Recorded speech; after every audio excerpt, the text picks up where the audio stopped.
Hola con todos, como ya saben, la novela de Moisés y los 10 mandamientos fue un éxito a nivel mundial, siendo a su vez la primera novela bíblica que se ha hecho, ya que si bien Record TV previamente había hecho miniseries bíblicas, siendo estas La Reina Esther, Sansón y Dalila, el Rey David y José de Egipto, aquí en Latinoamérica ha sido bien recibida tanto por creyentes y no creyentes, por lo cual le haré una reseña destacando puntos relevantes de esta magnífica y sensacional producción brasileña que tuvo rodaje en el 2014 y fue transmitida desde el 23 de marzo del 2015 hasta el 4 de julio del 2016 en Brasil. Pero antes debo decir que la reseña será bloque por bloque, para que el análisis se vea más detallado. Dicho esto, comenzamos.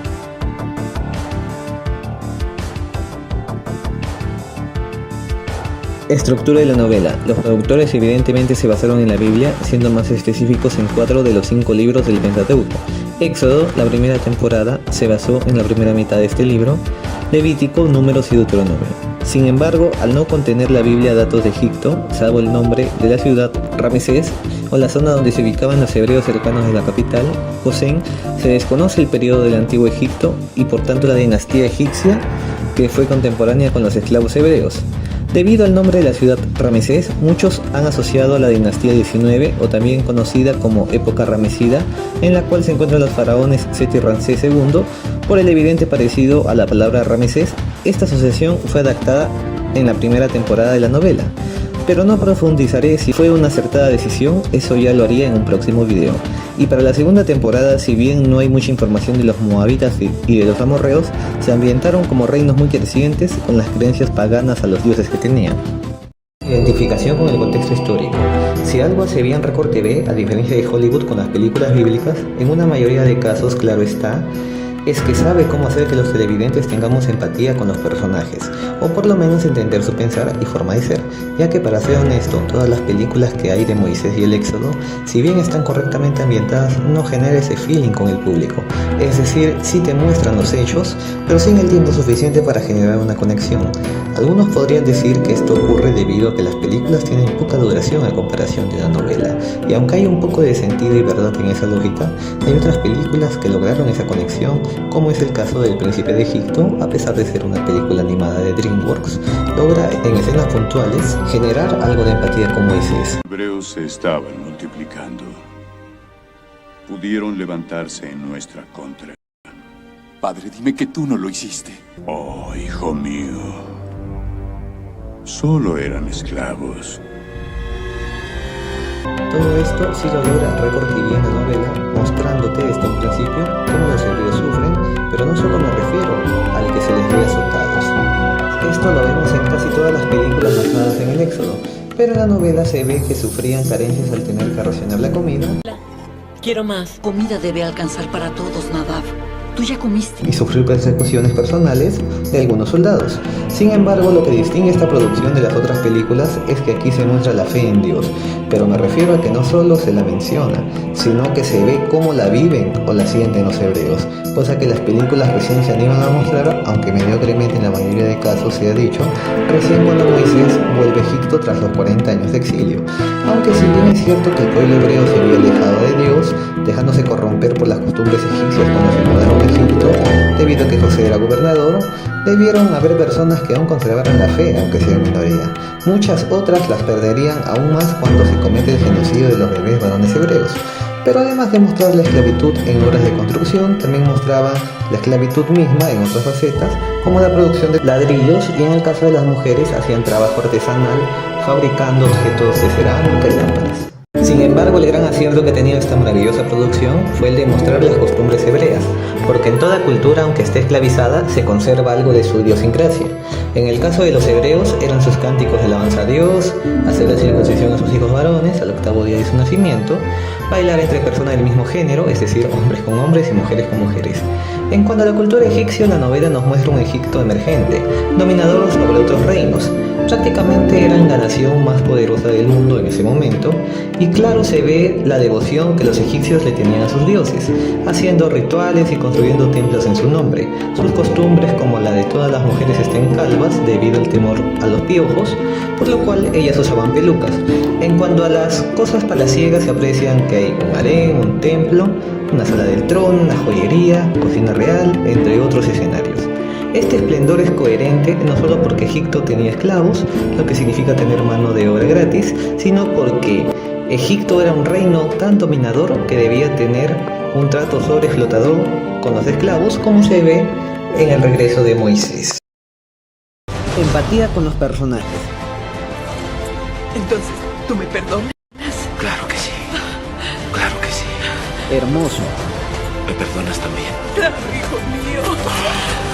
Si hay algo que siempre determina el éxito en una novela, es la empatía que uno pueda tener con los personajes, entender sus razones y encariñarse con las situaciones que les sucede. En Moisés y los 10 mandamientos se logra esto exitosamente, la empatía con cada personaje principal. Vemos en Amram, Jochebed, Miriam, Nun y Amalia a los hebreos que tienen una fe inquebrantable, sin importar las pésimas circunstancias en las que se encuentren. Esto puede verse mejor con Amram cuando lidera el clamor del pueblo hebreo. Por otro lado, Aarón representa al hebreo que ha perdido totalmente la fe, creyendo que Dios les abandonó, aprovechando cada situación crítica para rajar de la fe. Yo no hablo por mí, porque yo ya no creo más. Sin embargo, este pueblo confía en ti. Incluso está dudando de su existencia. Dios. Entonces él debe haber salido a dar una vuelta mientras incendiaban mi casa. Pero muy en el fondo sufre, además de haber perdido a Moisés en su infancia. No tuvo la culpa de nada. Yo quiero a mi hermano. Ya que no podría hacer nada por el pueblo hasta que tuvo el llamado de Dios. En Ur y Ur podemos apreciar a los hebreos que tuvieron fortuna y pueden vivir como egipcios.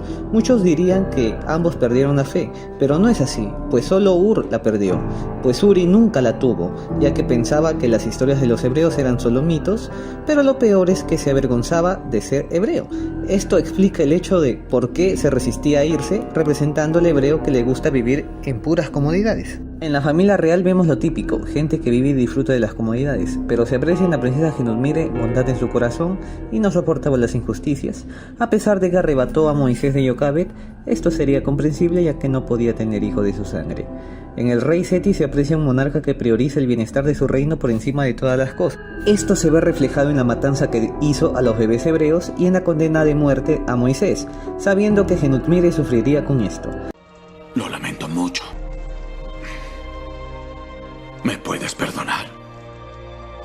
Vemos el cambio de identificación en Bezalel y Ana, ya que ellos habían sido criados con costumbres egipcias, siendo el caso de Bezalel que nunca olvidó sus orígenes, y en el caso de Ana reconoció la verdadera fe tras las plagas de Egipto.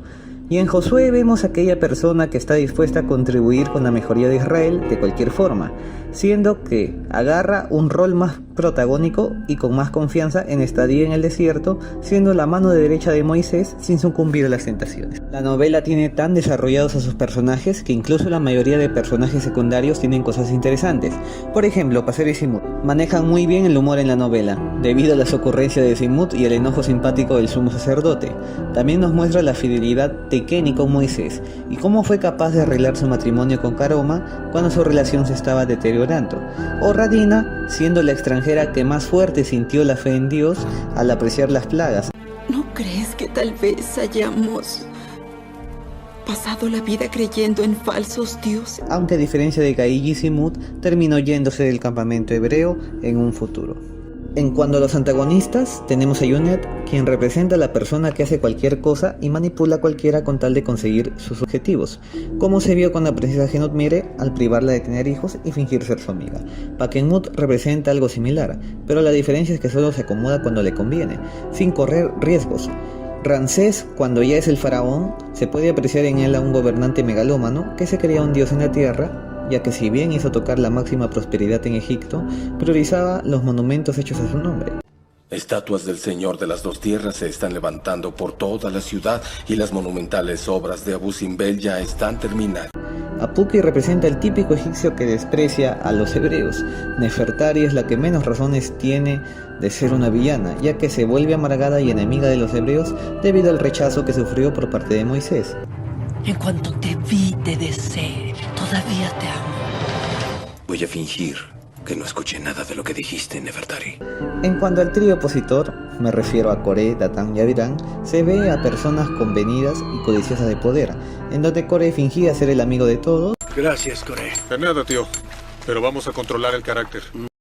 Yo soy jefe de los esclavos, pero ustedes saben que mi poder es bastante limitado. Por favor, ayúdenme a ayudarlos. Solo para sacar provecho a su conveniencia.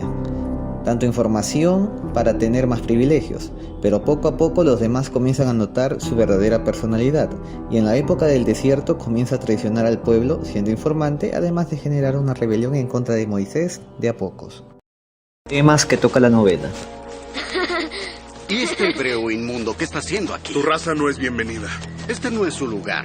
Vete con los de tu calaña. No diga eso. La novela nos muestra la evidente xenofobia que había por parte de los egipcios a los hebreos. También nos muestra lo adelantado en conocimientos que estaban los egipcios, como en arquitectura, ganadería y fuerza militar. Además nos muestra las posibilidades que pueden haber tenido las familias, las cuales son una familia híbrida egipcia-hebrea, en la cual se aprecia en el caso de Apuk y Judith, siendo el egipcio él y ella hebrea, o también parejas hebreas que tengan diferencias en su forma de vida o perspectiva, la cual se aprecia en el caso de Uri y Leila, siendo que él es un joyero real, al igual que su padre Ur, a diferencia de Leila que vive como esclava. Ver estos casos es interesante, ya que con Judith podemos ver que está sometida a su marido, que evidentemente al ser egipcio y para colmo capataz, considera a los hebreos como basura. Algo cliché pero triste, siendo el caso de Uri y Leila un poco más complejo, ya que cuando ambos pelean por su hijo Bezalel, Uri alega que podrían vivir una mejor vida, además de que el niño no sería esclavo, y Leila argumentaba que vivir en el palacio sería corromperse, como lo termina siendo ella después.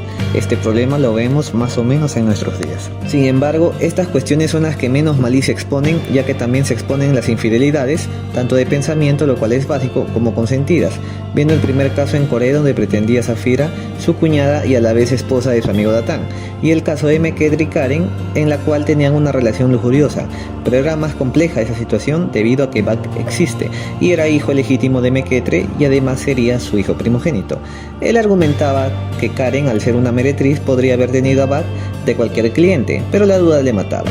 Para su suerte, la 10ª plaga terminó siendo una suerte de prueba de paternidad para que al fin se compruebe y él acepte a Bak como su hijo primogénito. En la segunda temporada, que es la estadía en el desierto, se ven tramas genéricas, como los reinos cercanos al campamento hebreo que conspiran para derrotar a Israel, mandando espías, cuyo caso de los moabitas es con Sur. Dios es príncipe. Casi no lo reconocí con esa ropa, con esa barba. Es justamente. O tener familiares de Moisés, cuyo caso es también del reino de Moab y del reino de los amorreos, ya que tenían a Betania y a Dira respectivamente, siendo las cuñadas de Moisés, sintiendo que en cuanto a la calidad de la historia, si bien es entretenido, siento que es un retroceso en cuanto a la profundidad y calidad. Siendo que los únicos que tienen un desarrollo coherente son Josué, al tener más confianza de Moisés, y Miriam, que dejó de lado los resentimientos e inseguridades. Será por esta la razón que las películas no adaptan la mayoría esta parte de la historia.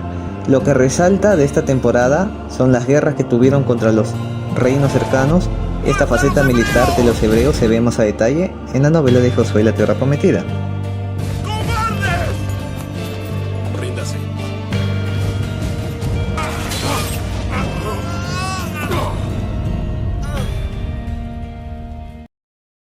Balance y veracidad de la novela. Que fue salvado y adoptado por la princesa. Su madre de sangre está viva. Está viva. En líneas generales la novela es excelente, sin embargo la temporada que tiene más armonía y a la vez mayor acogida por casi todos es la primera, y esto es muy fácil de demostrar, ya que la gente recuerda la lucha de Moisés por redescubrir sus orígenes hasta la lucha que tiene contra Ramsés y el pueblo hebreo en general, para salir de la esclavitud de Egipto. Esto es atrayente por la expectativa de ver cómo Moisés se enfrenta a todo y a todos, deja personas queridas de lado y lo que expuso en empatía de personajes para llegar a un solo objetivo, la salida de Egipto.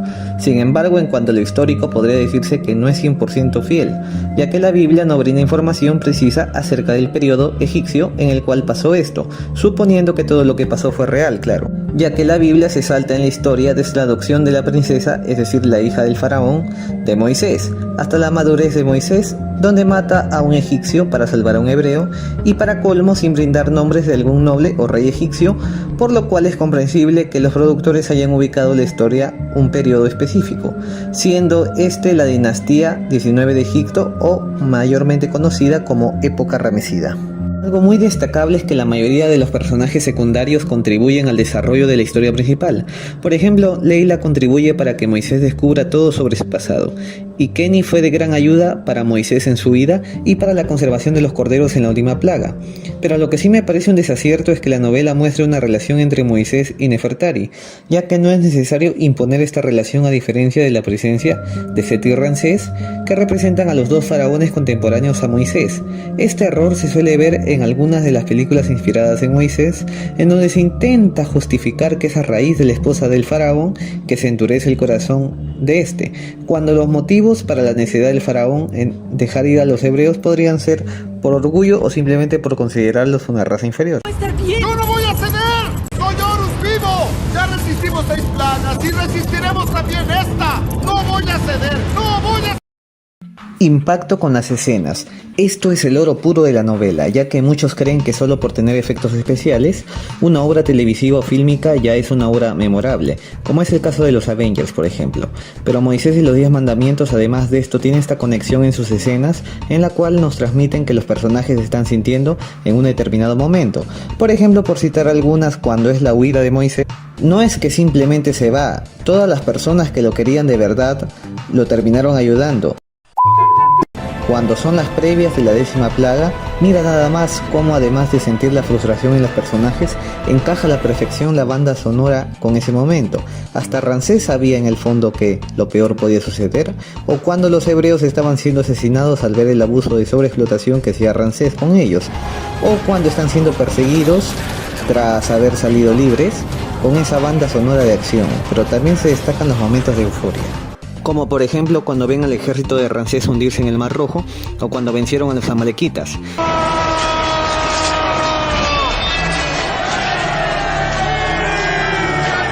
De hecho, su banda sonora es comparable con la de las grandes películas, ya que te sumergen en la atmósfera con cada situación. Y en cuanto a los efectos especiales, la producción se lució en verdad, ya que si bien recibieron ayuda de Hollywood, se concentraron en hacer efectos especiales en las plagas lo más realistas posibles, porque no puedes comparar esto con esto.